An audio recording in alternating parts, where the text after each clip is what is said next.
নিয়েছিলেন, তিনি জন্মগ্রহণ করেছিলেন সেই নোয়াখালীতে। তিনি এখানে এসেছেন হিজরত করে, হিজরতের দ্বারা এখানে ইসলাম প্রচার হয়েছে। তার কেরামত হলো এমন, এইখানে চোরের এক ছেলে ছিল, বুবা ছেলে, ল্যাংড়া একটা ছেলে, কথা বলতে পারতো না, মা বাবা নিয়ে আসছিল, এই গেটের সামনে বসে রাখছিল।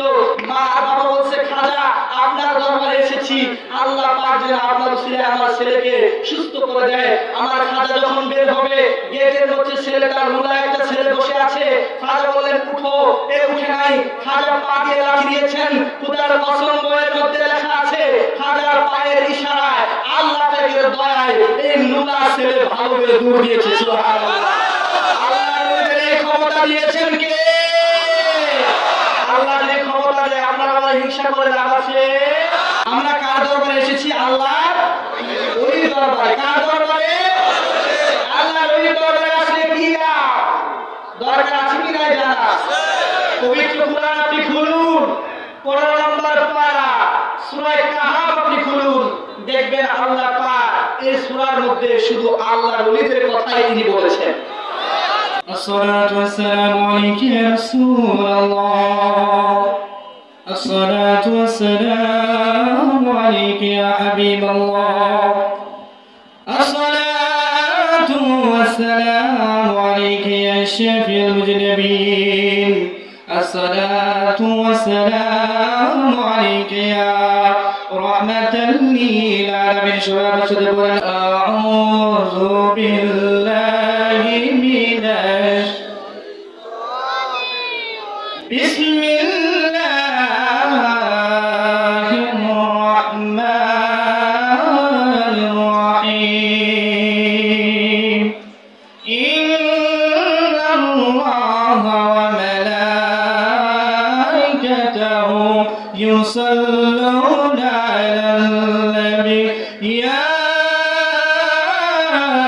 أيها الذين آمنوا صلوا عليه وسلموا تسليما.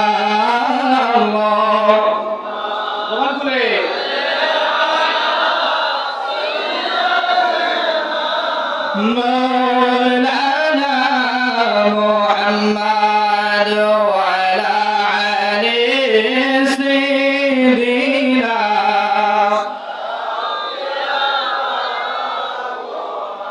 তোরা দেখে যা আমিনা মায়ের কোলে, তোরা দেখে যা মধু পূর্ণিমারি সেথা চাঁদ দোলে, মধু পূর্ণিমারি সেথা চাঁদ দোলে, যেন ওষার কোলে রবি দোলে, তোরা দেখে যা তোরা দেখে যা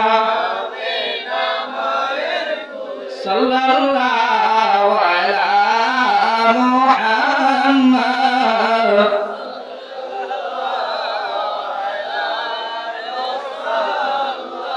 সাল্লাল্লাহু আলা মুহাম্মদ সাল্লাল্লাহু আলাইহি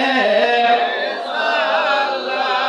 আল্লাহ কোরআনে ফরমান, নবীর হাদিসে প্রমাণ, আল্লাহ কোরআনে ফরমান, নবীর হাদিসে প্রমাণ। আল্লাহ নূরে পয়দা হলো নবী দুজাহান, আরে আল্লাহ নূরে পয়দা হলো নবী দুজাহান। আল্লাহ কোরআনে ফরমান, মাশাআল্লাহ, আল্লাহ কোরআনে ফরমান, নবীর হাদিস আল্লাহ নূরে পয়দা হলো নবী দুজাহান। আল্লাহ কোরআনে ফরমান, মান আল্লাহ কোরআনে ফরমান, নবীর লা ইলাহা ইল্লাল্লাহ মুহাম্মাদুর রাসূলুল্লাহ সাল্লাল্লাহু আলাইহি ওয়াসাল্লাম। আলহামদুলিল্লাহ, প্রথমে কৃতজ্ঞতা আদায় করছি রব্বুল আলামিনের, যে রব্বুল আলামিন একজন সারা বিশ্ব বরণ্য একজন বাংলাদেশের মধ্যে সুলতানুল আউলিয়া হযরত খাজা বসির রহমতুল্লাহ আলাইহির পবিত্র রওজায় আমি অধমকে হাজিরে দেওয়ার তৌফিক দান করেছেন, সেজন্য রব্বুল আলামিনের দরবারে শুকরিয়া আদায় করি আলহামদুলিল্লাহ। লক্ষ কোটি দরুদ ও সালাম হুজুরে কায়নাত সরওয়ার নূরে আলম হুজুর নূর সাল্লাল্লাহু আলাইহি ওয়াসাল্লাম। আমি কদমবুছি জানাচ্ছি গাউসুল আজম বরফির আব্দুল কাদের জিলানী, খাজা গরিবের আওয়াজ আজমিরি সঞ্জিরি, হযরত খাজা মাইনুদ্দিন চিশতি। কদমবুছি জানাই লাখো কদমবুছি হযরত খাজা বসরুদ্দিন নাসরুল্লাহ সহ সমস্ত সিলসিলা আউলিয়া কেরাম, সবার প্রতি আমার কদমবুছি। সম্মানিত হাজিরিন, আপনাদের প্রতি আমার প্রাণ ভরা সালাম। আসসালামু আলাইকুম ওয়া রাহমাতুল্লাহি তাআলা ওয়া বারাকাতুহু। আমি সংক্ষেপে কোন ধরনের ভূমিকা ছাড়া, সময় যেহেতু আমার কম, সংক্ষেপে ভূমিকা ছাড়া আমি আপনাদের চমৎকার কিছু কথা বলতে চাই। দেখ না মন ঝাঁক মারিয়ে দুনিয়াদারি করিয়ে কবনি ধারা,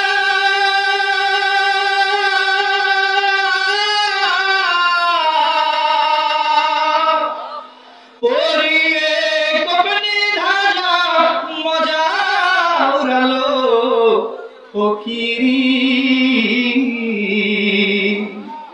আজকে যারা মজা উড়াইছে জগতে তারা কি? ফকির। এই গানের মধ্যে কবিতার ভাষায় বলেছেন, আমরা যখন সমাজে চলাফেরা করি, ভূমিকা ছাড়া কথা, আমরা যখন সমাজে চলি দেখি আমাদের পাশে অনেক মানুষ আছে না, কিন্তু মানুষটা যখন মারা যায় সমস্ত মানুষ আসে না, মাত্র কিছু মানুষ দেখতে আসে। লোকটা যখন জানাজায় নেওয়া হয় আরো কিছু মানুষ কমে যায়, কবরস্থানে যখন নেওয়া হয় আরো কিছু মানুষ কমে যায়। মৃত ব্যক্তি দেখে দুনিয়াতে চলতে ফিরতে কত মানুষ, কেউ তো আসলো না, জানা যায় কিছু মানুষ আসলো, কবরস্থানে কিছু মানুষ, এরা তো আমার সাথে যাবে না। পরে দেখে কবরস্থানে মৃত ব্যক্তি দেখলো 3 জন মানুষ নামছে। মৃত ব্যক্তি মনে করে কেউ আমার সাথী না হলে এই 3 জন হয়তো আমার সাথী হবে। একটু পর যখন 3 জন থেকে 2 জন উঠে যায়, মৃত ব্যক্তি ভাবে হায় এই 2 জন উঠে গেল, একজন কবরে আছে, সে হয়তো আমার সাথে কবরে থাকবে। একটু পরে যখন বিসমিল্লাহি ওয়া আলা মিল্লাতি রাসূলিল্লাহ বলে উঠে যায়, তখন মৃত ব্যক্তি দেখে ভাই বন্ধু আত্মীয় স্বজন কেউ তো কারো নয় রে আপন। তখন দেখে আমার বন্ধু বান্ধব আত্মীয় স্বজন কেউ আমার সাথে নাই, কেউ আমার সঙ্গী নয়। আমার হাদিস শরীফের মধ্যে আসছে, দুনিয়ার কেউ তোমার সঙ্গী নয়, দুনিয়ার কেউ তোমার সাথী নয়, কিন্তু কবরে তোমার একজন সাথী হবে, সেটা হলো মদিনার কামলিওয়ালা নবী, নবী মুহাম্মদুর রাসূলুল্লাহ। শুধু তাই নয়, আমি ভূমিকা ছাড়া বলছি, মৃত্যু কবরে রাখলে শুধু নবী নয়, হাদিসে আসছে আমরা মনে করি মালাকুল মউত আসলে হয়তো শুধু মালাকুল মউত এসে আছে আজরাইল। হাদিসে আসছে মানুষের মৃত্যুর সময় 3 জন ব্যক্তি আসে, একজন আজরাইল, আরেকজন ইবলিস, আরেকজন দয়াল নবী। আজরাইল আসে জান কবজ করতে, আর আমার মদিনার নবী আসে গুনাহগার উম্মতের ঈমানকে রক্ষা করতে। তাহলে মৃত্যুর সময় দরকার কার? জোরে বলবেন কার? নবীর দরকার কার? কবরে রাখতে দরকার কার? ফুলসিরাতের মাঠে দরকার কার? হাসরের মাঠে দরকার কার? সর্বক্ষেত্রে যিনি আমার দরকার তিনি হলো আপনার আমার নবী, নবী রাহমাতাল লিল আলামিন। একটু দরুদ পড়ি ইয়া রাসূলুল্লাহ ইয়া হাবিবাল্লাহ ইয়া রাসূলুল্লাহ ইয়া হাবিবাল্লাহ ইয়া রাসূলুল্লাহ ইয়া হাবিবাল্লাহ। আমার নবীর কত প্রয়োজন একটু মন দিয়ে একটু খেয়াল করে শুনুন, সময় আমার কম। হাসরের ময়দানে বিচার হয়ে যাবে, একজন জাহান্নামীকে হাতের মধ্যে লোহার বেড়ি লাগাবে, পায়ের মধ্যে লোহার বেড়ি লাগাবে, গলার মধ্যে আগুনের বেড়ি লাগাবে, এই গুনাহগার বান্দাকে টেনে টেনে নিয়ে যাও। আমার দয়াল নবী বলবে, ও ফেরেশতারা, এ তো আমার উম্মত, একে কোথায় নিয়ে যাও? আমার ফেরেশতারা বলবেন, নবী গো, এ আপনার উম্মত ঠিক আছে, সে তো বড় গুনাহগার বান্দা। আমার দয়াল নবী বলবে, ও ফেরেশতা, আমার উম্মত গুনাহগার, আমি রহমাতাল লিল আলামিন, নিজ চোখে না দেখা পর্যন্ত জাহান্নামে নিতে দিব না। ফেরেশতা বলবে, আল্লাহ আপনি ফয়সালা করে দিলেন, জাহান্নামে যাবে, কিন্তু আপনার দয়াল নবী বলেন, নবী না দেখে জাহান্নামে নিতে দিবে না। আল্লাহ বলে, আবার মিজানের পাল্লা দাঁড় করাও। সাহাবা আজমাইন, ফেরেশতারা মিজানের পাল্লা দাঁড় করাবে। একটু আগে নেকির পাল্লা হালকা ছিল, গুনার পাল্লা ভারী ছিল। এখন ফেরেশতারা বাটখারার দিকে তাকায় আছে, কি ব্যাপার? 1 মিনিট আগে নেকির পাল্লা হালকা, গুনার পাল্লা ভারী, কিন্তু 1 মিনিটের মধ্যে কি হলো? নেকির পাল্লা ভারী আর গুনার পাল্লা হালকা। কি খেলা দেখলাম, কিছু বুঝলাম না। 1 মিনিট আগে নেকির পাল্লা হালকা ছিল, আল্লাহ দেখে বলে, ও ফেরেশতা, তোমরা একটু পাটখারা নয়, একটু পাল্লার দিকে তাকায় দেখো, বান্দার কোনো আমল নাই। গুনাহগার উম্মতকে বাঁচানোর জন্য রহমাতাল লিল আলামিন নিজের হাত তার পাল্লার মধ্যে দিয়ে রেখেছে। এভাবে নবী একজন একজন করে জাহান্নামীকে জান্নাতে নিয়ে যাবে।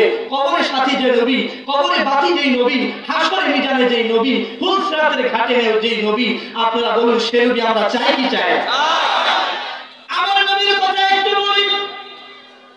হাদিস শরীফের মধ্যে এসেছে, সাহাবারা বলল, ইয়া রাসূলুল্লাহ, ইয়া হাবিবাল্লাহ, আল্লাহ যখন আসমান জমিন কোনো কিছু বানায় নাই, আল্লাহ আসমান বানানোর পূর্বে, জমিন বানানোর পূর্বে, এক কথায় সমস্ত বানানোর পূর্বে কি বানাইছে? আল্লাহ বলে, ও জাবের শোনো শোনো, কিতাবটা হাদিসটা এসেছে নাসুদ্দিব কিতাবের 1 নম্বর পৃষ্ঠা, কিতাবে আব্দুর রাজ্জাকের মধ্যে হাদিসটা এসেছে।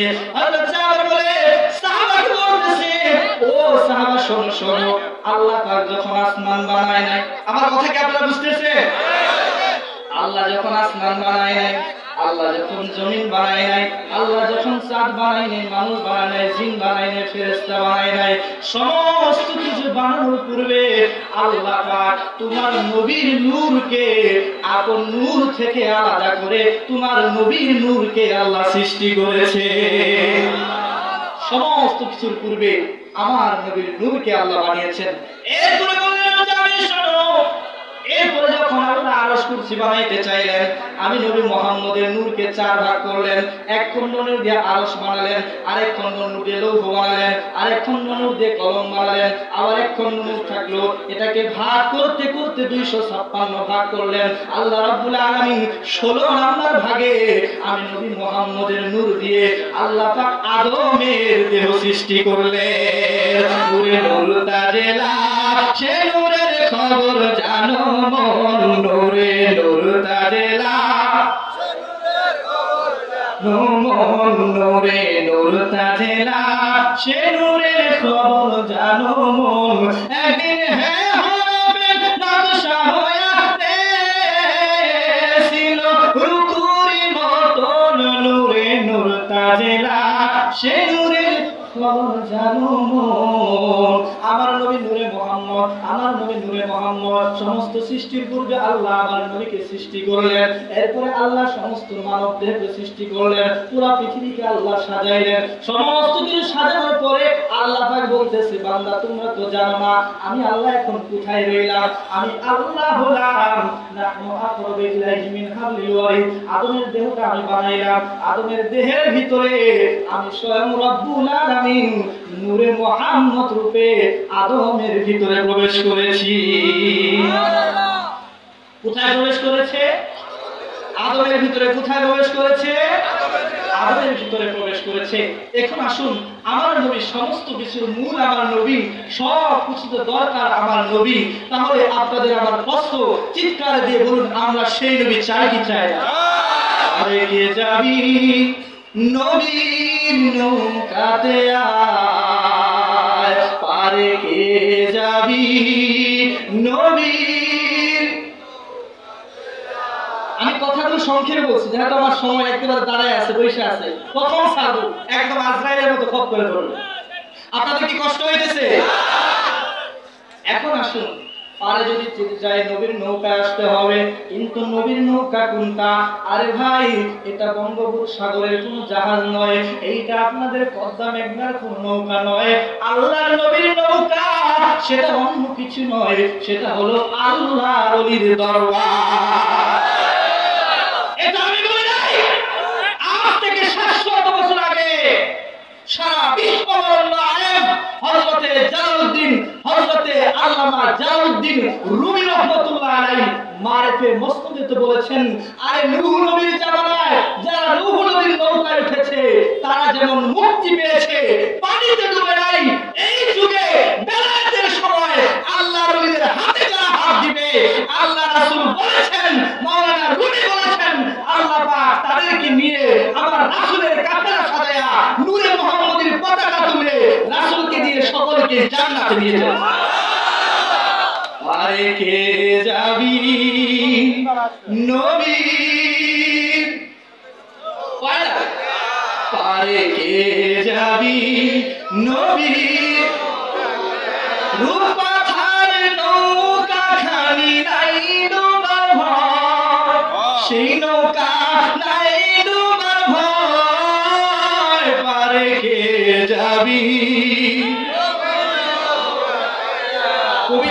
কবিতার সাথে সুন্দর করে বলেছেন, আরে দুনিয়ার যত নৌকা দেখো, হয়তো নৌকার নিচে ছিদ্র হয়ে যেতে পারে, নৌকা ভেঙে যেতে পারে, নৌকা ডুবে যেতে পারে, অথবা বড় ধরনের কোনো যদি ভূমিকম্প আসে নৌকা শেষ হয়ে যেতে পারে, কিন্তু নবীর নৌকা এমন নৌকা যে নৌকা কোনোদিন ভাঙবে না। এই নৌকা শুরু হবে আল্লাহর হাতে হাত দিয়ে, আর এই নৌকা ফিরবে আল্লাহ পাকের আরশে মুআল্লায় লা মাকামের পারে গিয়ে। আমি লামো কাম ধরে যখন গেলাম ভিতরে, ও দেখি নজর করে।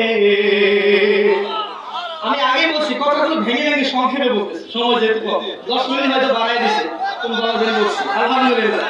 আমি লামো কাম ধরে যখন গেলাম ভিতরে, ও দেখি নজর করে, আমার 70,000 পর দাঁড়ালে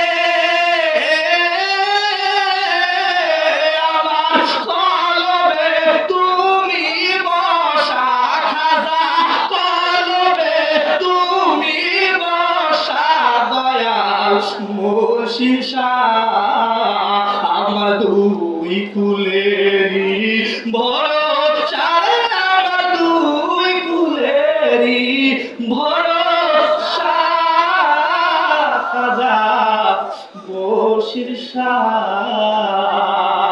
তাহলে আমার পরের ভাইরা, কবরে যদি নবী পেতে চাও, হাসরে যদি নবী পেতে চাও, হুঁশিয়ারে যদি নবী পেতে চাও, তাহলে নবী তো চলে গেছে আজ থেকে 1400 বছর আগে, তাহলে নবীকে পাবে কিভাবে? প্রশ্ন আসে কি নাই? এটা দূর করেন সাল্লাল্লাহ।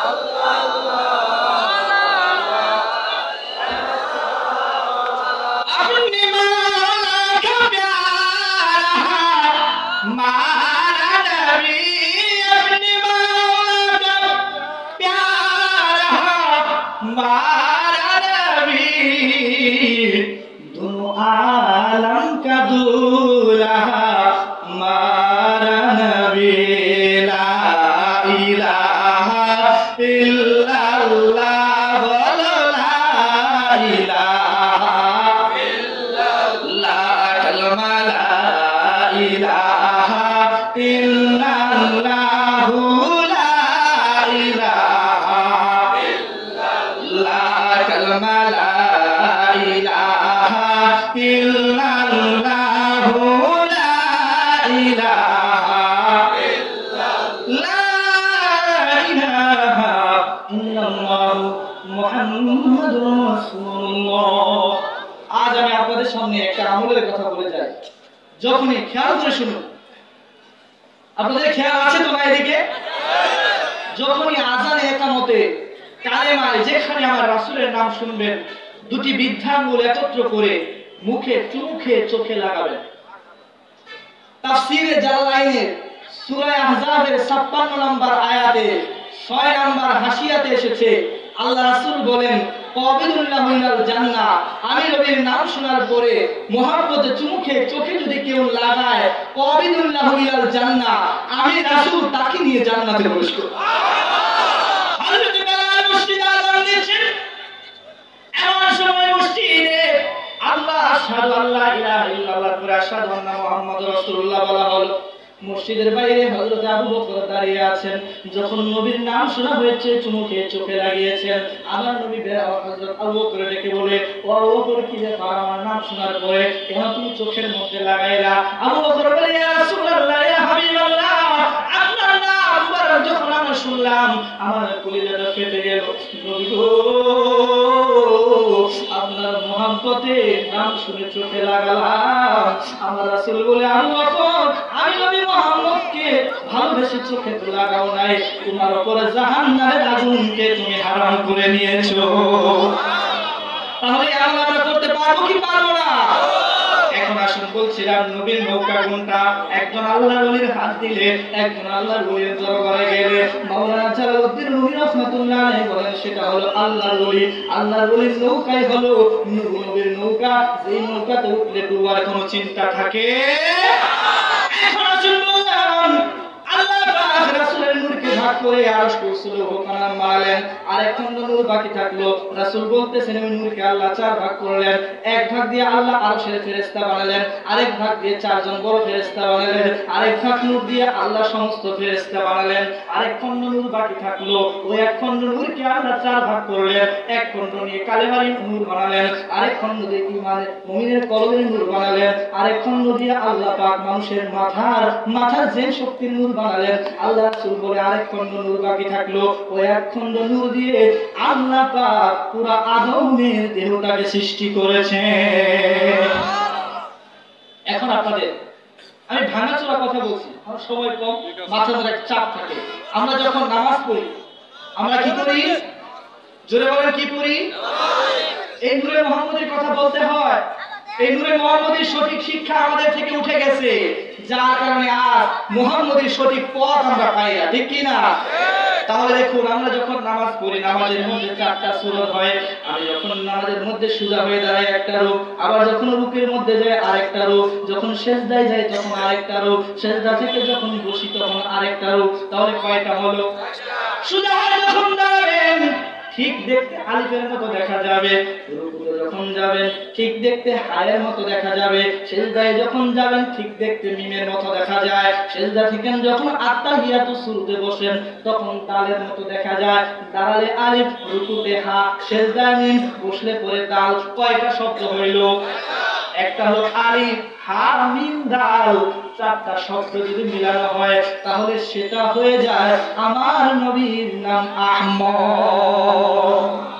আহমদি ওযু ধরো, নূর চিনিয়া সিজদা করো, নবীর উম্মত যে জন। কথাটা কেন বললাম? আমি আদমের ভেদ করেছি, আবার নামাজের রূপের কথা বলেছি। তাহলে বুঝা গেল নামাজ যদি সঠিক জানতে চাও তাহলে একজন আদমের কাছে আমার দিল কাবাতে দিন দরজারে, আমার কালেমে যায় জানা, ওরে মুর্শিদের কাছে বুঝো ঠিকানা। যদি সঠিক নামাজ জানতে চান আমি আপনাদের প্রশ্ন করি, উত্তর দিবেন আপনারা। এখানে বিভ্রান্ত কেউ ছড়াবেন না। যদি না বুঝেন তাহলে আমাকে বলবেন। আমাদের জন্য কয় ওয়াক্ত নামাজ ফরজ? জোরে বলেন, কয় ওয়াক্ত ফরজ? ফজর, যোহর, আসর, মাগরিব, ইশা। ফজর নামাজ নাজিল হয়েছে হযরত আদম নবীর উপরে, যোহরের নামাজ নাজিল হয়েছে হযরত মুসা নবীর উপরে, যোহর আসরের নামাজ নাজিল হয়েছে হযরত দাউদের উপরে, মাগরিবের নামাজ নাজিল হয়েছে হযরত ঈসার উপরে, ইশার নামাজ নাজিল হয়েছে হযরত ইব্রাহিমের উপরে। তাহলে ফজর হলো আদম, যোহর মুসা, আসর দাউদ, মাগরিব ঈসা, আর ইশা হলো ইব্রাহিম। আপনারা বলুন আমরা কোন নবীর উম্মত? আদম নবীর উম্মত, ঈসা নবী, মুসা নবী, দাউদ নবী, ইব্রাহিম নবী, কার উম্মত? আসর নামাজে আদম থেকে শুরু করে ইব্রাহিম আছে, তাহলে মুহাম্মদী নামাজও তো আছে কি না? সেই মুহাম্মদী নামাজ যদি জানতে চান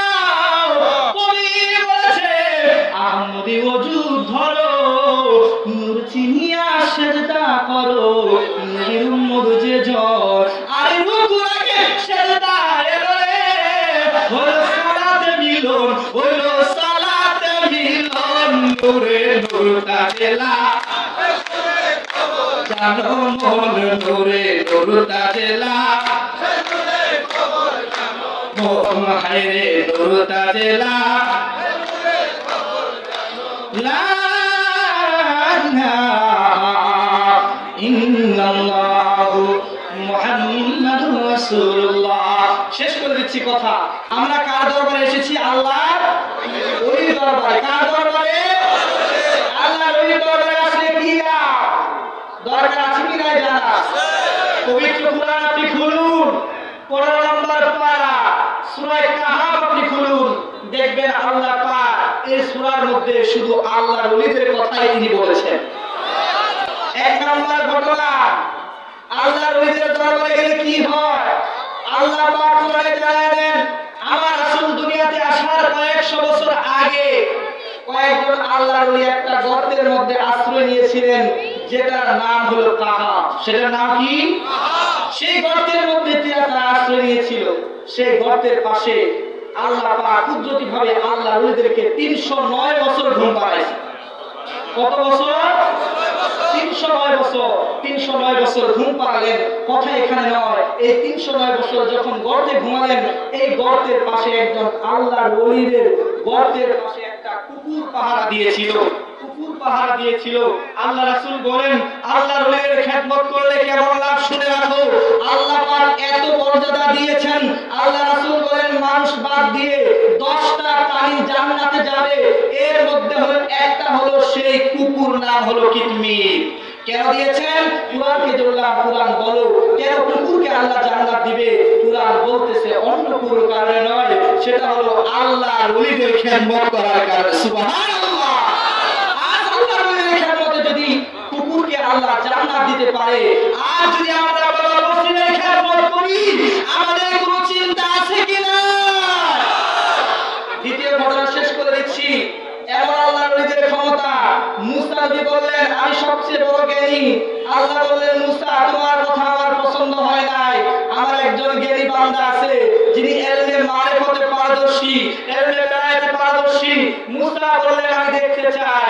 আল্লাহ বললেন, একটা কাঁচা মাছ নাও, ভাজবা, সমুদ্রের পাড়ে যাবা, এই ভাজা মাছ জীবিত হয়ে যেখানে লাফ দিবে ওই জায়গায় আমার সেই বেলায়েত বান্দাকে দেখতে পারবা। শেষ করে দিচ্ছি। মুসা আলাইহিস সালাম মাছ নিয়ে গেলেন, কাঁচা মাছ নিয়ে গেলেন, ভাজা মাছ ভাজলেন, সমুদ্রের পাড় দিয়ে যাচ্ছেন, দুই সমুদ্রের মাঝখানে জায়গায় সেই মাছ জীবিত হয়ে সমুদ্রের মধ্যে লাফলো। সুবহানাল্লাহ। মুসা নবী গেলেন, গিয়ে দেখেন একজন বান্দা বসে আছে। জিজ্ঞাসা করলেন, কে? বলতেছে, আমি মুসা। আপনি কে? বলতেছে, আমি আল্লাহর বান্দা হযরত খিজর আলাইহিস সালাম। মুসা হলেন নবী, খিজর হলেন আল্লাহর ওলি। আল্লাহ বলতেছেন, মুসা আল্লাহর ওলির কাছে একটু যাওয়া দরকার। মুসার মান সম্মান এখানে কমানোর বিষয় উঠে নাই। আল্লাহ পাক যে ওলির দরবারে বেলায়েতি শিক্ষা বোঝানোর জন্য দিয়েছেন, এটা আমি এখানে বলছি। হযরত খিজরকে পাঠালেন। খিজরকে বলতেছে, ও খিজর, আমি তো একটু বেলায়েত শুনতে চাই। খিজর বললেন, আপনি ধৈর্য ধারণ করতে পারবেন না, চলেন দেখি কেমন ধৈর্য ধারণ করতে পারেন। হযরত খিজর চলেন, সংক্ষেপে বলি, নৌকা দিয়ে পার হলেন। যে নৌকা দিয়ে পার হলেন, খিজর আলাইহিস সালাম নৌকা ছিদ্র করে দিলেন। মুসা বললেন, কুরআনের ঘটনা, খোদার কসম, কুরআনের সূরা আহজাব। মুসা নবী বলতেছেন, আপনি কেন নৌকা ছিদ্র করলেন? লোকটা তো বিনা টাকায় পার করলো। খিজর বলতেছেন, এই যে প্রশ্ন করলেন, আপনি তো বেলায়েত অর্জন করতে পারবেন না। মুসা বললেন, প্রশ্ন করব না। সামনে গেল, ছোট্ট একটা বাচ্চাকে ধরে খিজর আলাইহিস সালাম হত্যা করলো। মুসা বললেন, কেন হত্যা করলেন? বলে, এই যে বেলায়েতে আপনি প্রশ্ন করেছেন, বেলায়েতে প্রশ্ন করা যায় না, পীরে যাহা বলে তাহাই চোখ বুজে দেখতে হয়, ঠিক কিনা? এরপরে মুসা নবী আবার চললেন। একটু করে যাওয়ার পরে একটা পরে যাওয়া দেওয়াল সোজা করে দিলেন।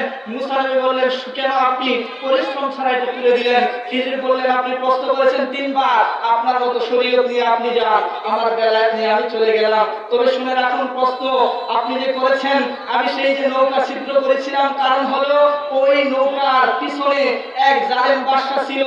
যদি ভালো নৌকা দেখতো তাহলে সেই নৌকা নিয়ে যেত। আমি ছিদ্র করে দিয়েছি, যার কারণে ওই বাদশা আর নৌকা নিতে পারবে না।